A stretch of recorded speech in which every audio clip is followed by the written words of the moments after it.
Hello everyone, welcome back to my channel Live Artfully. আমি সঙ্গীতা নতুন একটা ব্লগ নিয়ে আবার চলে এসেছি। আশা করব সবাই খুব ভালো আছেন, সুস্থ আছেন, খুশি আছেন। আমরাও মোটামুটি ভালো আছি। আজকে যেটা শেয়ার করতে যাচ্ছি এটাকে একটা ব্লগ বললে খুবই ছোট বলা হবে, কারণ এটা আমার লাইফের সবচেয়ে ইম্পর্টেন্ট যে পর্যায় সেটাই শেয়ার করতে চলেছি। যে জিনিসটা আমাদেরকে পূর্ণ করেছে সেটাই শেয়ার করতে চলেছি। আমার মাদারহুড, আমাদের প্যারেন্টহুড, কীভাবে পুরো জার্নিটা আমি অল্প অল্প করে শ্যুট করে রেখেছিলাম। সেটাই অনেক দিনের ইচ্ছে কে একসাথে একটা ব্লগ এর মাধ্যমে বানিয়ে আপনাদের কাছে পৌঁছানোর চেষ্টা করছি। আর এটা শুধু যে আপনাদের সাথে শেয়ার করতে পেরে আমি যতটা খুশি ততটাই খুশি এটা ভেবে যে আমার ছেলে বড় হয়ে যখন ভিডিওটা দেখবে তখন মানে ওর মায়ের যে জার্নিটা, ওর বাবা মায়ের যে শুরুর জার্নিটা ছিল ওকে নিয়ে, সেটা পুরোটাই দেখতে পাবে এবং সেটা ওর ফ্যামিলির সাথে ও শেয়ার করতে পারবে। তো এটা ভেবে আমি ভীষণই আজকে খুশি। তো চলুন জার্নিটা শুরু করা যাক। শুরুটা করছি একদম শুরু থেকে, একদম সকালবেলা। এটা 1 অগাস্ট 2023 মঙ্গলবার ছিল, যেদিনকে আমি প্রেগনেন্সি টেস্ট করে সকালবেলা জানতে পারি যে আমি 2 to 3 উইকস জুয়াঙ্গার, মানে ডাচে জুয়াঙ্গার ওয়ার্ডটা কথা হলো প্রেগনেন্ট আর কি। 2 to 3 উইকস আমি প্রেগনেন্ট। আর আমরা দুটো কিটে টেস্ট করেছিলাম, একটা ওরকম লেখা এসেছিলো আর একটা এরকম প্লাস সাইন দিয়ে এসেছিলো। প্লাস মানে হলো প্রেগনেন্ট আর একটা দাগ মানে যেরকম হয় প্রেগনেন্সি নয়। আর সত্যি বলতে কি, আমি ভীষণই নিজেকে লাকি কনসিডার করেছি সে সময়, কারণ সেই দিনটা ছিল আমার জন্মদিন। এবং আমার জন্মদিনে জীবনের সবচেয়ে ভালো জন্মদিন যদি কোনোটা কাটিয়ে থাকি সেটা হলো এটা। আর সবচেয়ে বড় গিফট পরমেশ্বরের থেকে আমি সেদিনই পেয়েছিলাম। এর থেকে ভালো গিফট বোধহয় কোনো মেয়ের জীবনে আর কিছুই হতে পারে না ঈশ্বরের কাছে। তাই আমি ভীষণভাবে গ্রেটফুল। আর এটা আরেকটা সকাল, যেটা ছিল মঙ্গলবার 29 অগস্ট 2023। সেদিনকে ফার্স্ট মিডওয়াইফ স্ক্যান ছিল আমার। তো ফার্স্ট স্ক্যানের যে কপিটা বেরিয়েছিল প্লেটটা, সেইটারই নিয়েই ছবিটা তুলে রেখেছিলাম মেমোরি হিসেবে। কারণ সেই সময় খুশিটা এতটাই বেশি ছিল যে অন্য কিভাবে ভিডিও করব মাথায় আসেনি, জাস্ট মোমেন্টটা চেরিশ করেছি। আর সেটা যাতে ইন ফিউচার আবার চেরিশ করতে পারি তার জন্যই এই ছবিগুলো তুলে রাখা। আর এখন শেয়ার করছি একটা বিকেল, যেটা সোমবার ছিল 18 সেপ্টেম্বর 2023। সেদিন ছিল আমার মিডওয়াইফ স্ক্যানের সেকেন্ড ডেট। তো সেদিনকে ওখান থেকে আমাকে একটা গিফট হ্যাম্পার দেওয়া হয়। তো গিফট হ্যাম্পারটা পেয়ে আমি তো ভীষণই খুশি ছিলাম। আর এখানে এটার মধ্যে বাড়ি এসে খুলে খুলে দেখছি যে প্রত্যেকটাই কিন্তু ছিল প্রমোশনাল ছোট ছোট বিভিন্ন জিনিস, যেগুলো বাচ্চা বা বাচ্চার মায়ের ক্ষেত্রে অ্যাপ্লিকেবল, যেগুলো লাগতে পারে। তো আমার এগুলো জানতে পেরে ভীষণই ভালো হয়েছে। আর প্রোডাক্টগুলো আমি ইন ফিউচার ইউজও করেছি। আর বেশ কিছু গিফট কার্ড দেওয়া হয়েছে, মানে ভাউচার টাইপের, যেগুলো আমি ইন ফিউচার ব্যবহার করতে পারবো। বাট আমাদের ক্ষেত্রে সেরকম কোনোটাই খুব একটা কাজে লেগেছে তেমনটা নয়। আর এখানে অনেক কিছু আছে, ইভেন ফটোগ্রাফি করতে যদি কেউ চায় তারও এরকম মানে ভাউচার দেওয়া রয়েছে। এরকম অনেক কিছুই রয়েছে যেগুলো মানে ওই কিটের মধ্যে ইনক্লুডেড থাকে প্রমোশনাল অফার হিসেবে। এবার বলি, যারা মিডওয়াইফ ব্যাপারটা জানেন না, মানে যারা ইউরোপের বাইরে থাকেন, তারা অনেক জায়গাতেই তো মিডওয়াইফ ব্যাপারটা না ডাক্তারি ডেলিভারি করায়, কিন্তু ইউরোপের অনেক জায়গাতে ইনক্লুডিং নেদারল্যান্ডস, এখানে মিডওয়াইফ ডেলিভারি সংক্রান্ত পুরো বিষয়টা দেখে। তারা সেই রকমভাবেই ট্রেনিং প্রাপ্ত, যারা পুরো ডেলিভারি প্রসেসটা একদম শুরু থেকে শেষ অবধি, নর্মাল ডেলিভারি যদি হয় তাহলে একদম ডেলিভারি করানো অবধি পুরোটাই মিডওয়াইফ করে এবং মিডওয়াইফ দেখে। আর যদি কারোর কোনো কমপ্লিকেশন হয় তখন মিডওয়াইফ এখানে গাইনোকোলজিস্টকে রেফার করে, আর তখন তারপর থেকে গাইনোকোলজিস্ট দেখে, যদি সেটা কারোর ক্ষেত্রে কোনো প্রবলেম ক্রিয়েট করে তবে। আদারওয়াইজ যদি নর্মাল সব কিছু প্রেগনেন্সি থাকে তাহলে completely it will be taken care bye midwife. আরেকটা ভীষণ সুন্দর সকালে আপনাদেরকে স্বাগত। এটা ছিল বৃহস্পতিবার 21 ডিসেম্বর 2023। একদম সকাল সকাল সমীরণ করেছিল পুজো। সেদিন ছিল অ্যাকচুয়ালি পঞ্চামৃতর দিন। তো আমাকে পঞ্চামৃত পুজো করে বানিয়ে খাইয়েছিল। যেহেতু এখানে বাড়ির অন্য কোনো বড়রা নেই তাই পুজোটা ওই করেছিল। আর তারপরে পঞ্চামৃত উপলক্ষে আমি কিছু নিজের জন্য অ্যারেঞ্জ করেছিলাম। সেটা ছিল পোলাও, 5 রকম ভাজা, একটা মাছ আর পায়েস, আর হলো একটু চাটনি। তো আমাকে বাড়ি থেকে বলেছিল একটু 5 রকম ভাজা আর পায়েসটা যেন অ্যাটলিস্ট করি। তো আমি আর মাছ যদি সম্ভব হয় তাহলে। পঞ্চামৃত মানে হলো জাস্ট 5 মাসের স্বাদ বলা যেতে পারে, যেটা একদমই ছোট করে করা হয়। আর আমার কাছে মনে হয় এই সমস্ত নিয়মগুলোই হলো শুধু সেলিব্রেশন আর মজা মজার জন্য। তাই যেটাতে যে ভালো থাকে তার সেটাই করা উচিত। এবার আসি ক্র্যাম্প প্যাকেটের কথা। ক্র্যাম্প প্যাকেটটা কি? ক্র্যাম্প প্যাকেট হলো after 4th month off day আপনার প্রেগনেন্সির 4 মাসের পর থেকে আপনি এলিজিবল এই ক্র্যাম্প প্যাকেট অ্যাপ্লাই করার জন্য। আর এটা আপনার ইন্স্যুরেন্স কোম্পানি আপনার বাড়ি পৌঁছে দেবে।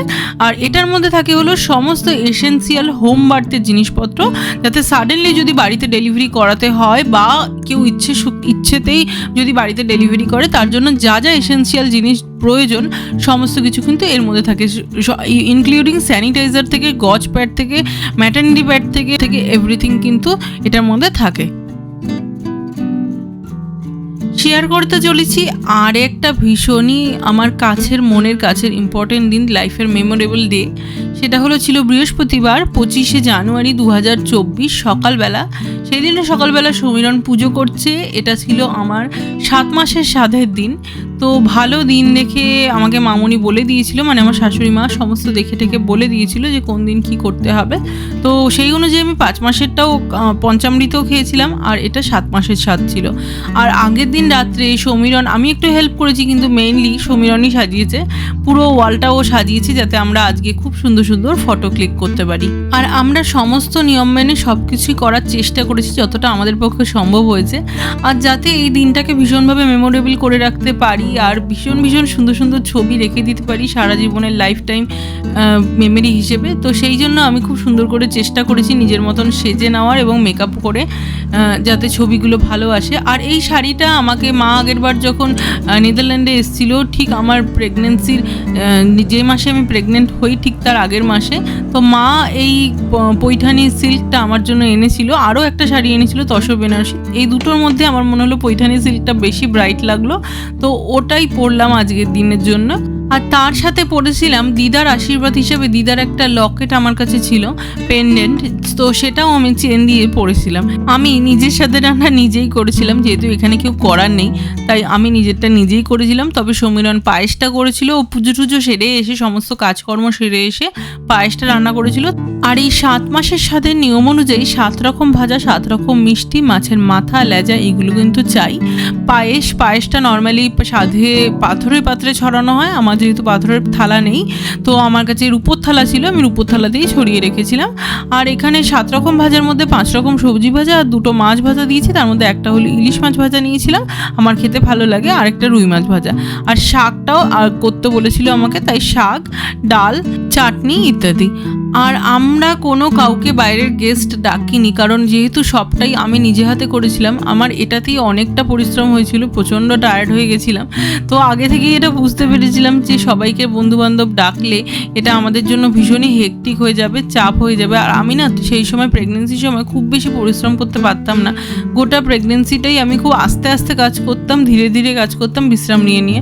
আদারওয়াইজ আর যেহেতু এখানে কোনো রকম ডোমেস্টিক হেল্প নেই, তো নিজেরটা নিজেকেই করতে হয়। যদিও অনেক কিছুই আমরা মেশিনের উপর ডিপেন্ডেন্ট, বাট স্টিল যেহেতু মেশিন করে, তো অনেক কাজই কিন্তু নিজেকে করে দিয়ে মেশিনে দিতে হয়। তো সেই জন্য যেখানটায় যে কাজটা না করলে চলে, তো সে কাজগুলো আমি তখন করতাম না।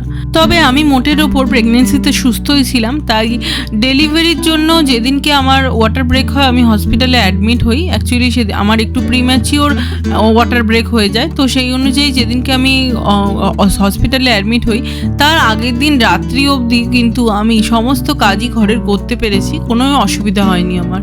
সব কিছু যেহেতু একসাথে এত কিছু খেয়ে ওঠা কোনো মানুষের পক্ষে সম্ভব নয়, তাই বাড়ি থেকে বলেছিল সমস্ত কিছু থেকে একটু করে ভেঙে ভেঙে অন্তত একটু করে নিয়ে প্রথম যে খাবারটা খাবো গ্রাসটা, সেটা যেন মেখে একসাথে ওইটা খেয়ে নিই একবারে, তাহলে সব কিছু খাওয়া মোটামুটি হয়ে গেল। এবার যেটা যেটা আমার ভালো লাগবে, যেটা যতটা খেতে পারবো সেটা আস্তে আস্তে খাবো। স্বাদ উপলক্ষে মা ও মামুনি দুজনেই সোনার গয়না কিনেছে আমার জন্য। মা কিনেছে এই সীতাহারটা, মাকে আমি বলেইছিলাম আমার অনেক দিন ধরে একটা ভারী লকেটের মুক্ত সীতাহারের খুব শখ, তো সেটাই কিনেছে। আর মামুনি কিনেছে গিনি ডিজাইনের একটা নেক পিস, এটাও আমার বেশ ভালো লেগেছে। চলুন ফিরে যাই সেই বিশেষ দিনটাতে, যেদিনকে সকালবেলা আমি ভীষণই এক্সাইটেড এবং মনে মনে অনেকটা ভয় নিয়ে হসপিটালে অ্যাডমিট হয়েছিলাম। সেটা ছিল 26শে ফেব্রুয়ারি 2024 সোমবার। সময়ের 5 সপ্তাহ আগে আমার ওয়াটার ব্রেক হয়, আর 26শে ফেব্রুয়ারি আমি অ্যাডমিট হই, আর আমার 29শে ফেব্রুয়ারি ডেলিভারি হয়। আর এই যে রুম ট্যুরটা শেয়ার করছি, এর সাথে ছিল একটা অ্যাটাচ বাথরুম উইথ টয়লেট, আর এটা ছিল রুমটা যে রুমে আমি 3 দিন এই রুমটায় ছিলাম। আমার ওয়াটার ব্রেক হওয়ার পরেও কোনো রকম পেইনই ছিল না, তাই জন্য ডক্টর চেয়েছিল একটু ওয়েট করে দেখতে যদি বেবিটাকে যতক্ষণ না পেইন হচ্ছে ভেতরে রাখা যায়। আর যেহেতু অন্য কোনো রকম সমস্যা ছিল না, আগামী 3 দিন বেবি আমার ভেতরেই ছিল, তারপরে পেইন শুরু হয়। আর এটা ছিল ফার্স্ট লাঞ্চ আর ডিনার। তো এখানে ডিনারেই শুধুমাত্র হট মিল দেওয়া হয়, তো সেটা ফার্স্ট হট মিল যেটা আমি নিয়েছিলাম সেটা হলো ম্যাশ পটেটো, অমলেট আর স্পিনাচ। আর এটা ছিল ডেলিভারির আগের দিন রাত্রে। সমীরণ হঠাৎ কি মনে পড়লো, ওখানে একটা বোর্ড ছিল তাতে ওয়েটিং ফর মাই বেবি এরকম লিখে একটা স্মাইলি দিয়ে চলে গেছিলো। আর সেদিনই রাত 2টো থেকে আমার পেইন শুরু হয়, এক্সট্রিম পেইন। আস্তে আস্তে পেইন বাড়তে থাকে এবং 14 ঘন্টা অ্যাপ্রক্সিমেট আমার লেবার পেনের পরে আমার সি সেকশন ডেলিভারি হয়। নর্মাল ডেলিভারি পসিবল ছিল না, যেহেতু আমার বেবি ছিল ব্রিজ পজিশনে। বিকেল 4:50 বৃহস্পতিবার 29শে ফেব্রুয়ারি, লিপিয়ার আমার ছেলের জন্ম হয় লিপিয়ারে। তো লিপিয়ার ডেতে তো সেটা ছিল আমরা প্রথমবারের জন্য বাবা মা হলাম, এবং সেই মুহূর্তটা আমাদের জীবনের সবচেয়ে স্পেশাল মুহূর্ত হয়ে রয়ে গেল। আর যেহেতু আমার সি সেকশন ডেলিভারি হয়েছিল, আমি ওটি রিকভারি রুমে ছিলাম তখন। তো বেবিকে ফার্স্ট হওয়ার পরে যে 1 ঘন্টা মায়ের বুকের উপর দেওয়া হয়, সেটা বাবার বুকের উপর, সমীরণের বুকের উপর দেওয়া হয়েছিল, যেটাকে এখানে বলা হয় গোল্ডেন আওয়ার। তো তার কয়েক ঘন্টা পরে আমাকে আমার বেড সহ সি সেকশনের থেকে নিয়ে আসা হয় বেবির রুমে। তো সেখানে আমাকে বেবিকেও আমার কাছেও 1-1.5 ঘন্টা আমার বুকের উপর রাখা হয়। প্রথম যেদিন আমার ছেলে বটল ফিট করেছিল, সেই মুহূর্তটা আমরা ক্যাপচার করে রেখেছি। এটা নার্সই খাইয়েছে। আর প্রথমবারের জন্য বটল ফিট করিয়ে ওকে বার্প করানো হয়, কারণ তার আগে এখানে টিউব ফিট করানো হচ্ছিল ওকে।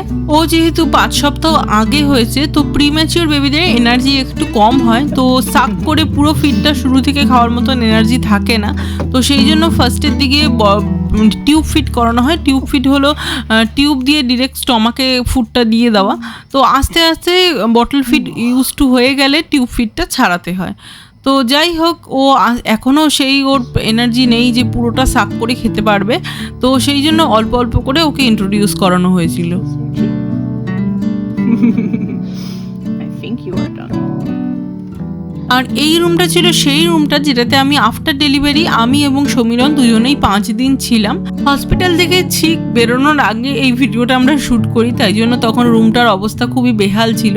কারণ যখন রুমটাতে আমি এসেছিলাম তখন আমি জাস্ট সি সেকশনের পরে আমাকে বেড সহ নিয়ে আসা হয়েছিল, তো তার জন্য তখন আমরা শ্যুট করতে পারিনি। তখন শরীরও একদমই ভালো ছিল না, আর এই সময়ও শরীর একদমই ভালো যে খুব একটা তা নয়, কিন্তু স্টিল এটা ছাড়ার আগে শ্যুটটা ভাবলাম করে রাখি, এটাও মেমোরি হিসেবে থাকবে যে আমি কোন রুমে ছিলাম আফটার ডেলিভারি। আর এর সাথে অ্যাটাচ বাথরুমও ছিল পার্সোনাল। আর এই কদিন আমার সাথে সমীরণকেও কিন্তু মিল দেওয়া হতো। এই মুহূর্তটা ছিল ভীষণই একটা মন খারাপের মুহূর্ত, যেটা এতটাই পেইনফুল ছিল যেটা ভাষায় প্রকাশ করা যাবে না। আমি এখন মনেও করতে চাই না, মনে করলেই কষ্ট হয়, বাট এটা ছিল। কারণ আমার ছেলেকে হসপিটালে রেখে আমাদেরকে বাড়ি চলে যেতে হয়েছিল। আমি যদিও সেই দিনই রাত্রিবেলা আবার এসেছিলাম ওর সাথে দেখা করতে, কারণ বাড়িতে গিয়ে একদমই মন টিকছিল না। হসপিটালে ও 18 দিন ছিল নিওনাটাল কেয়ারে, কারণ ও যেহেতু সাকিং পাওয়ারটা ওর ডেভেলপ করছিল না, ওকে অনেক দিন অবধি টিউব ফিড করতে হয়েছে। তারপরে আস্তে আস্তে ওর সাকিং পাওয়ার ডেভেলপ করে ও নিজে খেতে শেখে, তারপরে হসপিটাল থেকে ছেড়ে দেওয়া হয়। যদিও আমাদেরকে বলা হয়েছিল যে আমরা যদি টিউব ফিড সহ বাড়ি নিয়ে যেতে চাই আমরা নিয়ে যেতে পারি, সেটা অনেকেই এখানে করে, কিন্তু আমাদের অত সাহস ছিল না, তাই জন্য জন্মের পরেও 18 দিন হসপিটালে ছিল।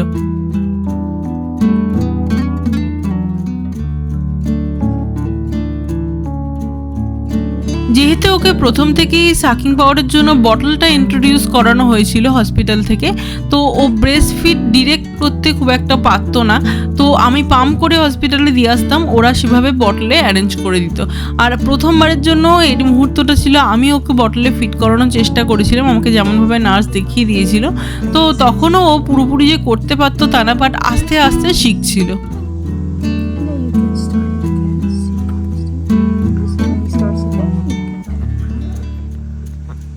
I if he doesn't want it. Full fit করার পরে আমার ছেলে কি সুন্দর বাবার কুকের উপর ঘুমাচ্ছে দেখুন।